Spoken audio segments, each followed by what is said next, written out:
Naging dugo ang tubig sa ilog Nilo. Sinabi ng Panginoon kay Moises, matigas pa rin ang puso ng Faraon. Hindi niya pinaalis ang mga mamamayan ng Israel. Kaya puntahan mo bukas ng umaga ang Faraon habang papunta siya sa ilog Nilo.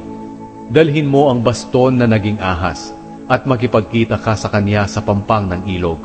Sabihin mo sa kanya, inutusan po ako ng Panginoon, ang Diyos ng mga Hebreyo, na sabihin sa inyo, paalisin mo ang mamamayan ko para makasamba sila sa akin sa ilang. Pero hanggang ngayon hindi mo ito sinusunod. Ako, ang Panginoon, ay nagsasabing sa pamamagitan ng gagawin ko, malalaman mo na ako ang Panginoon. Sa pamamagitan ng bastong ito, hahampasin ko ang tubig ng Nilo at magiging dugo ang tubig. Mamamatay ang mga isda at babaho ang ilog at hindi na makakainom dito ang mga Ehipsyo.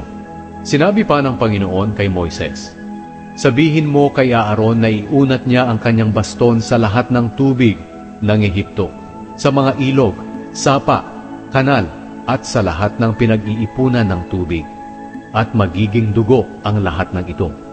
Ganito ang mangyayari sa buong lupain ng Ehipto. Kahit na ang mga tubig sa mga sisidlang kahoy o bato ay magiging dugo.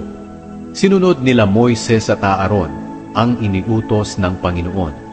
Habang nakatingin ang Faraon at ang kanyang mga opisyal, itinaas ni Aaron ang kanyang baston at hinampas ang ilog ng Nilo at naging dugo ang tubig. Namatay ang mga isda at bumaho ang ilog, kaya hindi nakainom ang mga Ehipsyo. Naging dugo ang lahat ng tubig sa Ehipto. Nagawa rin ito ng mga Ehipsyong salamangkero sa pamamagitan ng kanilang salamangka. Kaya nagmatigas pa rin ang puso ng Faraon. Hindi pa rin siya nakinig kila Moises at Aaron, gaya ng sinabi ng Panginoon. Bumalik ang Faraon sa palasyo niya at hindi pinansin ang nangyari.